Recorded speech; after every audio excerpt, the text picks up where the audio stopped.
and their livestock, they were being overtaken by everything. And so here it is that Abram looks at him, and what does he say to him? What did he tell him?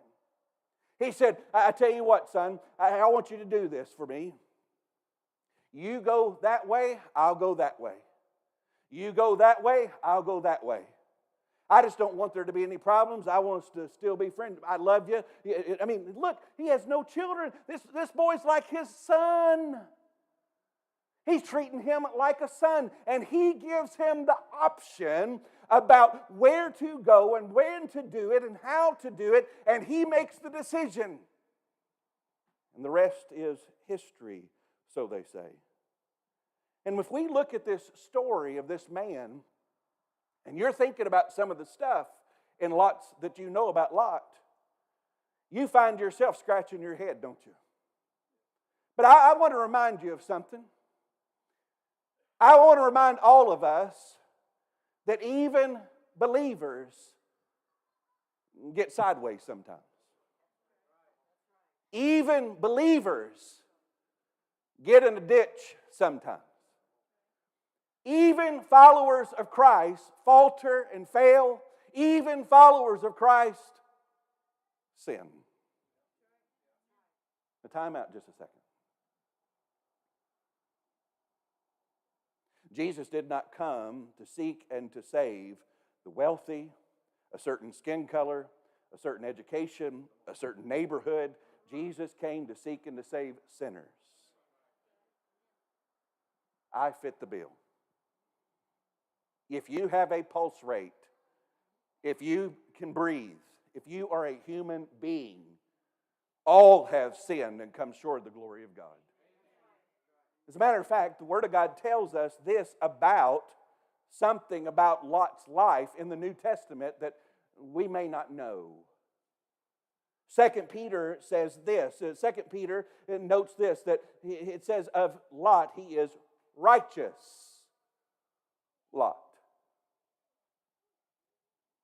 We are going to look at a snapshot, Tracy, of a saved man from the Old Testament's life that lived in carnality, that made some decisions that were not best. As a matter of fact, they were absolutely foolish. And they led to some terrible downfalls and disasters in his life, in his family. So I want you to understand something tonight. We need to think about this. We need to consider this. Some people, some of us, sometimes what we want is we just want to be all happy, clappy and everything like that. Yeah, preacher, you get them. Yeah, preacher, I tell you what, if so-and-so had been here, that they'd have got it. No, friend. God knew who was going to be here. And so we need to hear this tonight. I want you to see first and foremost, I want you to see first the choice. You see the choice. Did you see what it says? It says in verse 11, look back at the text. In chapter 13, verse 11, the book of Genesis, listen to what it says. Then Lot chose. Do you see the next word in the text? Lot chose for himself. Pay close attention there. Lot chose for himself. He doesn't seek God's counsel. He's not seeking the Lord. Remember, you see and understand all this. I want you to know the devil would rather start a fuss and fumes and a feud in the church rather than anything else. He loves division. That's what's taking place in this family with these herdsmen. There is fussing and feuding and infighting. What a disgrace. And here they are. It's a disgrace that it is for the cause of Christ. And Abram knew it. He knows that it is a downer on the influence for the Lord. They have no ability to influence the culture, their community, living in such feuding and fighting and fussing. Time out. You represent Christ everywhere that you go. And it starts inside your home.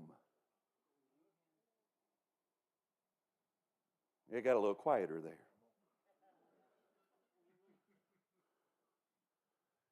It starts inside your home. And it doesn't just, the battle is not just simply out here. And the battle is not simply inside the four walls of your home. The battle is in here too. The battle is for the mind. Vance Havner used to put it this way, Louis: stinking thinking leads to stinking living. As a man thinks in his heart, so is he. What's down in the well comes up and out in the bucket of your life. What's down the well comes up and out of your mouth. Now, garbage in. Understand this. We see this taking place and going on in the midst of this feuding in his life. It's kind of like the Hatfields and the McCoys.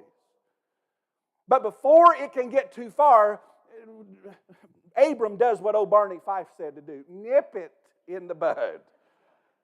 He's nipping it right now. Son, I tell you what, we can't go on like this. I love you. I want you here. But you need to decide. And the text says, what did he say? And Lot chose for himself. Man, I tell you what, you look at this looks pretty good, doesn't it? He looks out there, and whenever he looks out, he lifts his eyes up, and he looks over there, and he says, I don't know about that. He looks over there, and he says, I don't know about that. He looks back there, and he says, I don't know about that. And then something catches his eye. Oh, I tell you what, that's got the good grass. Oh, I tell you what, that's got the good stream. Oh, I tell you what, they're living it up there, man. That's where we need to go. They got all the stuff for the kids. They got all the stuff for me. They got everything that there is for my herdsmen, for my cattle, for my sheepmen. We're going there. I want that. They walk out that way, and Abram says, have at it. And they go their way, still loving each other, still friends, still family. The text says this, and he goes out, having chosen for himself, and he pitched his tent toward Sodom. Doesn't say he went into Sodom. It says that he set up in the suburbs. He set up where he could see it, but and sets his tent where he could watch it. I mean, this doesn't look like much, does it? Do you understand this choice? This is a selfish choice. He is not in any way, shape, or fashion thinking about God. He is not thinking about Abraham, and he's not thinking about asking him for advice and submitting to his authority. He's not thinking about his family, what it could mean for his children, what it could do to them. No, he just chose for himself. He instead is interested in gold, not in God. He is interested in cattle, not in his children. He is interested in his fortune, not in his family. And he is not just simply choosing for himself, because the Word of God says he pitches his tent toward Sodom. It was a terrible place to raise a family. It's a terrible thing to expose them to. It's not the place where that you want them to be. Oh, but they'll have all of those extracurriculars. Oh, but they'll see everything that there is. Oh, we can give them the life that we never had before. Time out, Lot. Are you giving him? Are you giving her? Are you giving them? Are you exposing yourself to the things that you have had in your life that were godly and good? Man, we can think about Lot like that, can't we? Let's hit the pause button. Give me your eyes and give me your ears. And let's not just think about Lot right now. Let's think about us. Are we more interested in having and trying to have our best life now and give our family and our kids and our youngins and our grandkids and our world a better day, a better life, all the stuff that they can have. Just make everybody comfortable. Let me just say this to you. You get your best life now, heaven is not your home. And anybody that tells you that God is for you to have your best life now is a heretic and a false prophet. We need to be serious.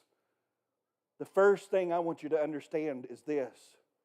These fleshly choices, this is a selfish choice. This is a me-first mentality that he has. And this selfish choice, you know what else it seems? It seems like a small choice.